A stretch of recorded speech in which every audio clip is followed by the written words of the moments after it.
If you're thinking about paying all of your student loans off, maybe just like hold off for 2 seconds. This year, I paid off all of my student loans. Yay, right? You would think. But no, like even when you think you're doing everything right, somehow in this financial system, it bites you in the butt. Okay, let me just explain to you what happened. When you take out student loans, you start developing credit. At some point, someone is going to ask you what your credit score is, whether you're trying to take out a loan to buy a house or whether you're trying to get approved for an apartment, take out a loan on a car, etc. So anyways, fast forward, I'm like $30,000 in debt. I decide, you know what? I'm gonna work my butt off to pay off all of those loans. And this year I paid them all off. Now, logically in your brain, you'd be like, she paid off all of her debt. Her credit score is gonna skyrocket, right? No, it tanked. Now, why? This is why I get so frustrated. Part of your credit score establishes credit history. So my student loans were my oldest account, but I just closed that account. So now I don't have 8 years of credit history, maybe I have 7. And what they say online is they want to say like, oh, we just want to see that you're a responsible borrower and that you can return money on time. And so we don't want you to make a big payment all at once, because that shows that we can't expect how you're going to return our money, right? The reason why they don't want you to pay that back all at once is because they earn interest while you're in debt. So you'd think, congratulations, you just paid off all your student loans. Your credit score should go up. They're like, no, we're losing out on money because you're no longer in debt. So anyways, if I could go back and do it all differently, maybe I would go and pay like almost all of it, except for $1. Just let that sit there. Disclaimer, that's not actually the solution. At some point, you're going to have to close that account. But man, this... Should student loan debt be forgiven, or is it a you borrow it, you should pay it policy? I don't think it should be forgiven. I feel like student loan debt should definitely be forgiven. For education, a lot of us don't have any other means or options. So me, myself included, like it would just be a blessing to so many people. For it to be forgiven, it's just passing on the costs. And so to whom, and it just gets very messy. And that's a big contributor to inflation today. What do you think? Download Shades to get filled in. As a Nigerian, to me, totally, the student loan was a surprise to me to see that a lot of people in the US are actually struggling with student loan. Because I'm like, no, like we don't really get loans to actually go to school. Usually, you just have the money. If you don't have it, then you don't go to school. And then I was actually comparing, because I heard a lot of people having student loans that are really huge. Like the prices, the loan that they have to pay off is like 200K, some people 100K. It varies, but it's surprising to me. It's like, how can you have that kind of huge amount of money? Because I know there are a lot of people from other countries who actually get scholarship to the US, right? They get into school and they go there for free. And some schools even actually pay you on scholarship for being there in that school. So I'm like, I was thinking the schools were free. You know, sometimes when you don't search for something and you just assume that is really what you get. I was assuming that people were going to school in the US for free. And yeah, like they didn't really need to pay for college or something like that. Like maybe even if they had to, because they were paying, I think, okay, they pay taxes. So that should cover for it. Not so, only for me to find out that they pay student loans. And even the schools that we attend, and I was kind of comparing the prices based on the money we pay. And I was comparing it in dollars, the money we pay for schools and universities over there, which is college. It was coming under some schools, some university per year, they actually pay less than $100 for it in a year. And maybe let's round it to total. So, and then still, you know, based on the life, like the, you know, minimum wage there and stuff, it's actually a lot to the people. So, but I was just comparing it to the US. I'm like, damn, that's really like a large sum, a total large amount of difference. And it's surprising to me because I'm like, why do people actually have to, the citizens of a country are actually paying and having a lot of loans to actually go to school, while people from other countries who are immigrants who come to the country are actually being brought for free scholarship? And so I do feel like there's actually a level of mistreatment that are given to the citizens. It's like you being a citizen is a total curse. That means you can't even be granted some, you would think they have perks, you would think they're happy, you would think they're being treated nicely.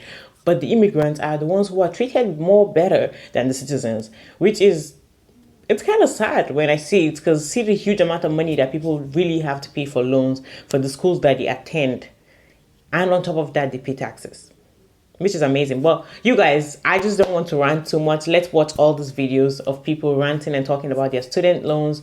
And you guys, if you're new to the channel, make sure you subscribe to the channel, click the like button, and leave your thoughts in the comment section down below. I really appreciate you guys watching the video to the end. Let's get right into it. So what are we doing about these student loans? Are we all collectively agreeing to just not pay them? Because can we do that? I'm getting these emails, and I am just I'm not giving them any of my information, none of my bank or credit card information. Basically, are we just collectively deciding we're not going to pay them back? I mean, they've been on hold the past 3 years, so why can't we just, continue that? Also, I have a good paying job, and I'm barely making it work at this point. I'm barely making ends meet. So I just don't care to take on another expense. So what are we doing? Please let me know. If we all just collectively agree to just not pay it, can't that be a thing, right? Like, I don't know. Let me know. And what's going to happen? Like, are they going to put my ass in jail, or does it just I don't know, you get fees and all this bullshit, like whatever. I don't care. I just don't care. I don't care. There's aliens are real and the world is burning. So I went to college in 2016, and my freshman year, I had to take out a couple of loans so I could go to school, like most people do. After that, I worked multiple jobs so I wouldn't have to take out any more loans. In fact, by my senior year, I paid for the whole thing by myself. So the loans I'm talking about are the loans from 2016. My mom, being the kind, wonderful, amazing human being that she is, took on one of those loans for me. Like, she's been paying it. And she has been paying it every single month since I took it out in 2016. Keep in mind, it is now 2023, so we're talking 7 years later. She told me as of a couple of weeks ago that she still owes the same amount of money on that loan as she did in 2016. Can't even make a dent in it. This is an adult woman with an extremely stable job and a house. Can you imagine what student loans are doing to people fresh out of college trying to find their way and struggling with the rising cost of housing? Student loans are way more predatory than you can understand at 18, but they know that, and they want to keep you down. I have currently about $430,000 in student loans. Good Lord. Yes, I was in medical school.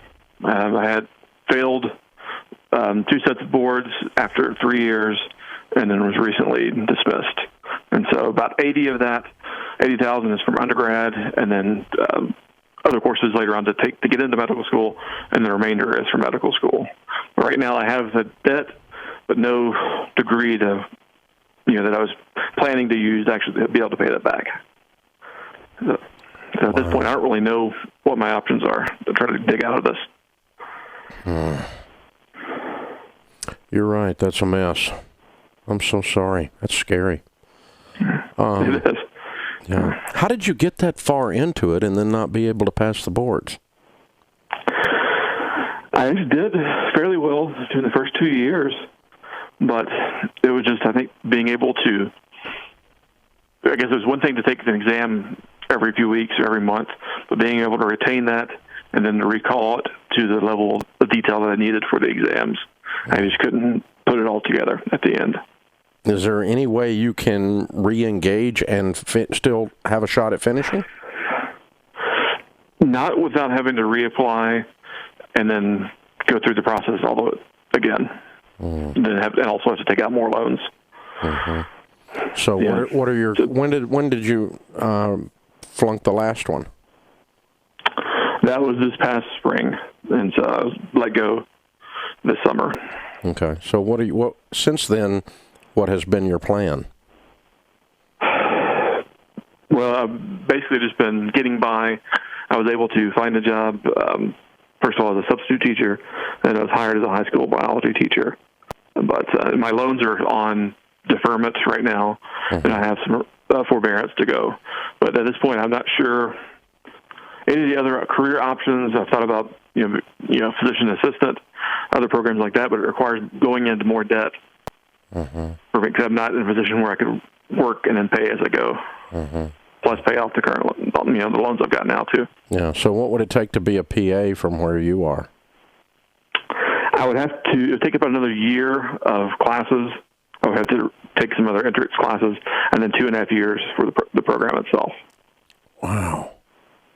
And then that's probably at least another $60,000 to $70,000 in tuition and living expenses. What about nursing?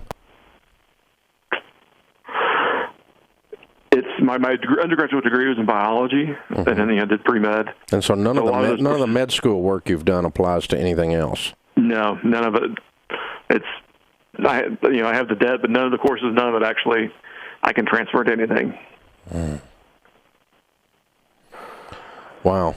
Well, I mean, the only thing I know to tell you is to try to assess some kind of a career, and that's what I'm poking at here. I don't know enough about that world to try to help you, but we obviously need to get to the point that we're making some good money to begin to pay this through, right? And so I want to lead you towards something that's 6 figures to try to plow through this with, and or get on maybe with some kind of a hospital type of a company that would do some student loan pay for you as part of your signing bonus, that kind of a thing. Obviously, you're not going to be doing that as an MD, but the PA idea is a good idea, something around the biology or medical field, but I want to move you well beyond high school biology teacher to pay off $430,000 in debt, right? Exactly.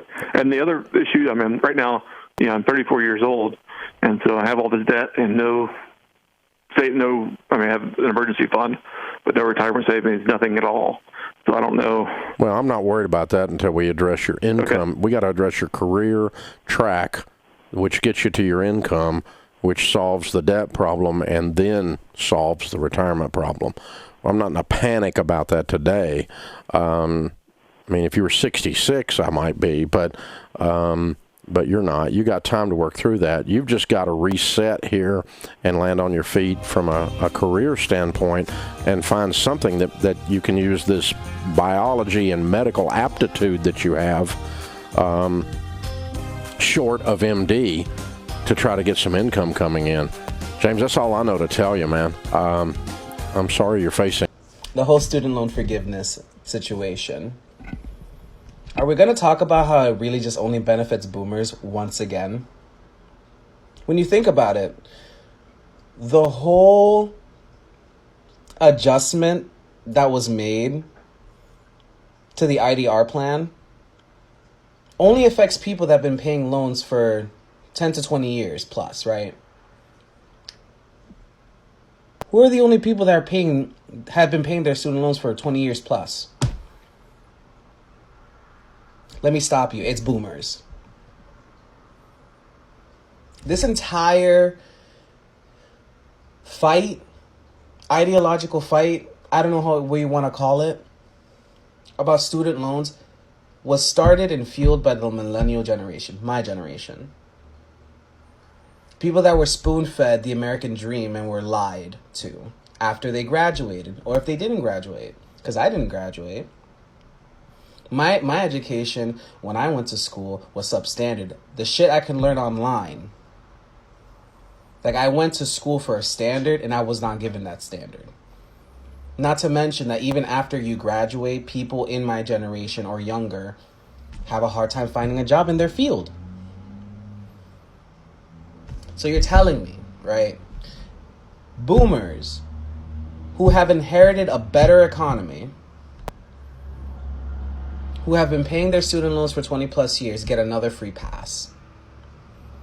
But people like me, right, who just want maybe a tenth of what you guys had,